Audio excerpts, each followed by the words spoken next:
Bueno, lo que vamos a ver ahora va a ser el cálculo de columnas, ¿eh? Como sabemos, las columnas básicamente están sometidas a lo que se llama compresión simple. Por supuesto, podemos llegar a tener columnas que estén sometidas a compresión y a flexión al mismo tiempo, pero bueno, ya son casos bastante más complejos. Pero nosotros lo que vamos a ver ahora va a ser cuando tenemos los casos de columnas que estén sometidas a compresión simple. Bueno, habíamos dicho que la compresión se daba cuando yo tengo una fuerza que cae en forma perpendicular a la sección del elemento, ¿no? Entonces, ¿qué es lo que pasa? Genera una reacción en el vínculo en igual dirección y en sentido contrario a la de la carga, ¿no? Entonces, por eso la compresión se produce entre la carga P y la reacción que se está produciendo en el punto opuesto del elemento estructural. Van a ver que el cálculo en sí es relativamente sencillo, el de columnas, porque si ustedes... la fórmula, digamos, de cálculo es básicamente esto: P es igual, perdón, la tensión es igual a la carga dividido el área, donde el área, la carga está en kilonewton, ¿no? Y el área en centímetros cuadrados. Entonces, ¿qué es lo que va a dar? Va a dar una unidad que va a ser la tensión, que es sigma kilonewton por centímetros cuadrados, ¿no? ¿Qué es lo que pasa cuando yo hago el cálculo? Cuando yo hago el cálculo,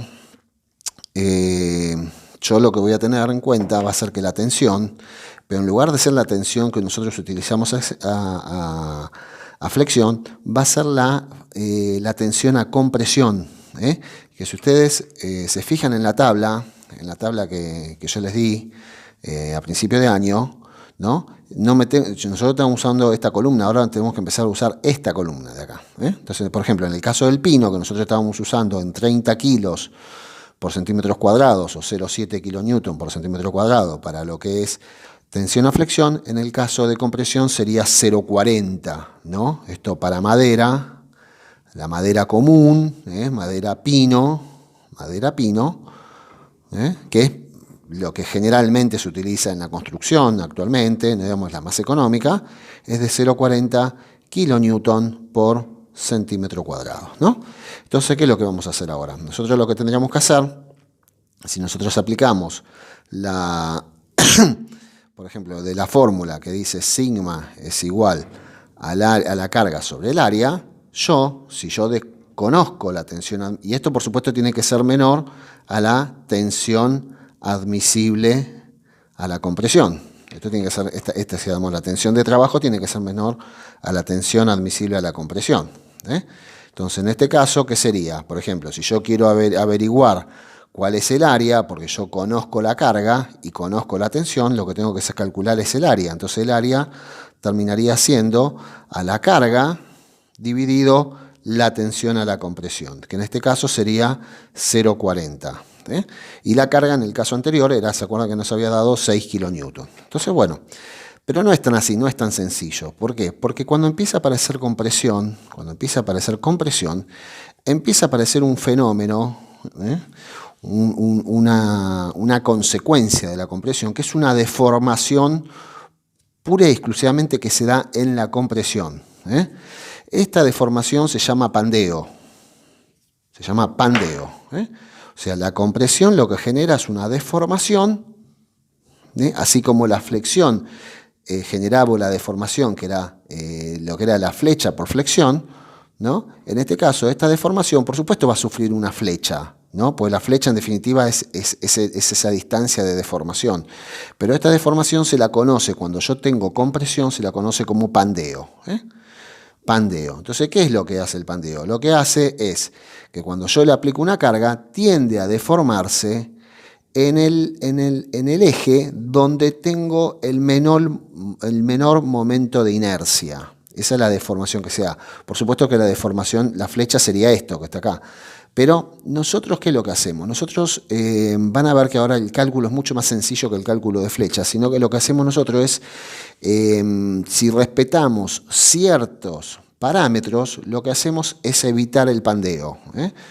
Entonces, ¿qué es lo que se le hace? Se le hace a esa fórmula que teníamos nosotros, que era sigma es igual a el área, a la carga sobre el área, se la multiplica por un coeficiente que se llama omega. Este es un coeficiente de Pandeo. Coeficiente de Pandeo. Este coeficiente de Pandeo sale de una tabla, que yo se las voy a dejar, por supuesto, se las muestro cómo es la tabla. Es esta tabla que está acá. Es esta tablita que está acá. Acá está explicado de dónde sale el Pandeo, por las dudas, pero igual yo también se las voy a explicar ahora cómo se calcula. Van a ver que esta es una tabla muy simple, que se entra con para poder entrar a esta tabla, ¿no? Este coeficiente de Pandeo sale de la tabla, Van a ver que este coeficiente, dejo para que capturen pantalla, si quieren tenerlo. Este coeficiente de Pandeo sale, les digo, de esta tabla. Y esta tabla van a ver que tiene dos entradas. Van a ver que esta tabla tiene dos entradas, que es muy sencilla de usar. Tiene una tabla que se entra con el coeficiente lambda. Le hice un poquito corta esto. Esperen que le hice un poquito corto. Vamos a hacer un poquito más grande. Van a ver que se entra con un coeficiente también. O sea, es un coeficiente que se saca también de un coeficiente. Que se entra con un coeficiente lambda, que lo que van a ver que arranca de 0, 10, 20, 30, y acá dice 1, 2, 3, 4, 5, 6, 7, 8 y 9. Llega hasta 9. ¿Por qué? Porque lo que yo voy a entrar acá me va a indicar. El 10 me marca, esta columna me marca digamos, la decena, y estas serían las unidades. Por ejemplo, si yo quiero entrar con el coeficiente número 11, tengo que cruzar 10 con 1, ¿no? En este caso sería 11. Si yo quisiera buscar el coeficiente lambda 28, tengo que cruzar 20 con el 8. Entonces esto sería 28, ¿no? En este caso sería 11. Si yo quiero buscar 37, cruzo el 30 con el 7. Entonces, si yo entré, por ejemplo, van a ver, esto sería el 37, ¿no? Y acá, en el coeficiente 37, buscaría cuál es el coeficiente, ¿no? Que ese coeficiente, por ejemplo, el 37 sería 1,22. Entonces, ese coeficiente 1,22 es con el que yo tendría que multiplicar a la carga y después dividirla por el área. Eso van a ver que es relativamente sencillo. Bueno, ¿qué es lo que pasa con este coeficiente? Explicada cómo se entra a la tabla, cómo obtengo ese coeficiente lambda para después obtener el coeficiente omega. Bueno, lambda, este coeficiente lambda, es lo que se llama la esbeltez. Es una relación, la esbeltez, es una relación que hay entre la sección, ¿no? Es una relación que hay entre la sección y la altura. Es una altura. Entonces, ¿cómo se obtiene esta esbeltez? Se obtiene dividiendo la altura, que va a estar en centímetros, ¿no? Entonces, por ejemplo, si yo tengo una altura de 3,50 metros, acá sería 350, ¿no? Porque está en centímetros. Dividido el radio de giro mínimo. El radio de giro mínimo, ¿no? ¿Se acuerdan cómo habíamos obtenido el radio de giro mínimo? El radio de giro se obtenía dividiendo el momento de inercia por el área.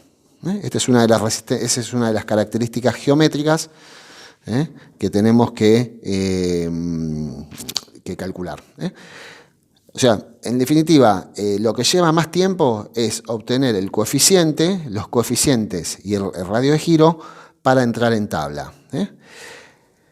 Y después aplicamos la fórmula que habíamos calculado.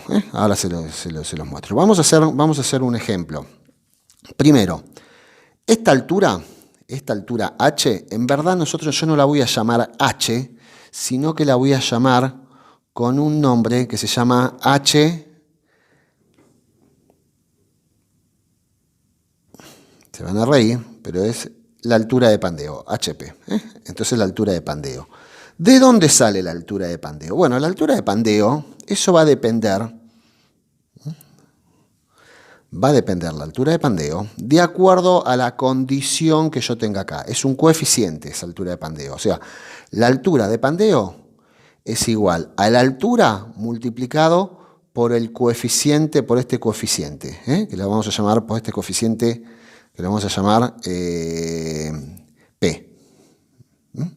Que le vamos a llamar P, este coeficiente, ¿no?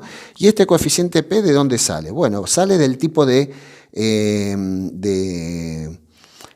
condición estática que tenga en el elemento estructural. Si yo tengo o sea, es una viga, perdón, una viga, es una columna que tiene isostática, que tiene un vínculo fijo y un vínculo móvil, para este caso, cuando lo voy a marcar acá, cuando se me presenta este caso, P es igual a 1. O sea, en este caso, sería la altura de pandeo sería igual a la altura que tengo acá. Por ejemplo, si yo tengo empotramiento en una punta y en el otro lado tengo un vínculo fijo o un vínculo móvil, P sería 0,75. Si yo tuviera empotramiento, P sería igual a 0,5. Y si yo solamente tuviera empotramiento solo, P sería igual a 2. Esto es por la deformación que sufre por pandeo, de acuerdo al vínculo que tiene. Entonces, por ejemplo, ¿por qué dice esto? Porque, por ejemplo, ven, cuando yo tengo este caso, la columna tendería a pandear así. Cuando tengo este caso, la columna haría así. Entonces, este valor que estaría acá sería 0,75. ¿Ven? Si yo tengo un empotramiento, esto haría así. Entonces esto sería 0,5, esto sería P, ¿no? Digamos, sería ese coeficiente P. Esto sería 0,5. Y si tengo este caso, esto lo que haría sería, ¿cómo es que hace? Tendería a ser así.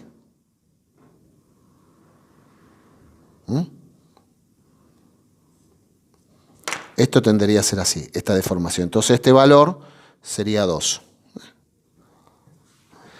Bueno, acuérdense que nosotros, como estamos trabajando siempre como isostáticos, como nosotros siempre trabajamos, yo les recomiendo, principalmente en madera, siempre utilizar 1. Entonces siempre nosotros vamos a utilizar la altura de pandeo como la altura de la columna. Pero ¿qué es lo que pasa? Yo, por ejemplo, si a veces tengo acero, donde yo puedo lograr empotramientos, porque tengo elementos que me generan una buena unión, por ejemplo, una buena soldadura, yo en este caso puedo reducir el pandeo gracias a la condición de vínculo que tengo. Si no, en el caso de madera, siempre tomen como elemento isostático, entonces ponen P igual a 1. ¿Qué es lo que va a pasar ahora entonces? ¿Por qué les digo esto? Porque, ¿qué es lo que yo les dije? Yo les dije que la esbeltez, ¿no? Acuérdense que yo les había dicho que la esbeltez era la altura dividido el radio de giro, o sea, sería la altura de pandeo dividido el radio de giro. Entonces, en este caso, va a ser igual a la altura directamente dividir el radio de giro mínimo. ¿Y por qué el radio de giro mínimo? Bueno, si yo tengo una sección cuadrada, los dos radios de giro van a ser iguales. Si yo tengo el X y el Y, en este caso, el radio de giro de X va a ser igual al radio de giro en Y. Entonces, en este caso sería el mismo, cualquiera de los dos que utilice. Pero si yo tengo una sección rectangular, ¿qué es lo que va a pasar? El efecto de la columna, y lo voy a dibujar acá medio en perspectiva, ven que lo voy a hacer muy, muy exagerado, ven que si yo tengo una columna acá y encima esta columna es muy, muy alta, y esto lo pueden hacer con una regla, es el típico caso de la regla. Si yo le aplico una carga en el medio, ¿qué es lo que va a pasar? Cuando yo le aplico la carga. Esto va a tender a ser así, la regla. ¿Ven? Va a tender a ser así. Va a tender a ser así. Y ese es el pandeo que se genera, ¿no? ¿Por qué? Porque acá abajo tengo la otra reacción. No va a ser así. Porque el otro, digamos, lo otro que podría llegar a pasar es que esto me hiciera así. ¿No?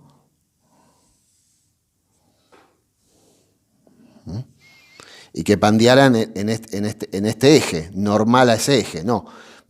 ¿Cuándo se va a producir el pandeo? Siempre se va a producir en el pandeo normal al eje que tiene el menor momento de inercia. Entonces, en este caso, si yo tengo, por ejemplo, en este caso, yo llamo esto X y esto Y, el menor radio de giro, ¿dónde va a estar? Donde tengo el menor momento de inercia. ¿Cuál va a ser?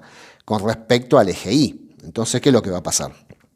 Lo que va a pasar es que yo, en ese caso, lo que me conviene es calcular directamente el momento de inercia respecto de I, que en este caso, ¿qué sería? Si nosotros decíamos que esto era a base y esto era H, el radio de giro respecto respecto del eje Y va a ser igual a H por B al cubo dividido 12. Entonces, eso es lo que tengo que averiguar. Por eso tengo que sacar el mínimo. Es el mínimo. Entonces, ¿qué es lo que pasa? Después que yo calculo el radio de giro mínimo, lo que hago es dividirlo por el área, ¿no? Y a partir de ahí después saco el radio de giro. Vamos a hacer un ejemplo. Vamos a hacer un ejemplo típico. Vamos a hacer un ejemplo muy sencillo. Yo tengo, por ejemplo, una carga. O vamos a aplicar directamente la carga de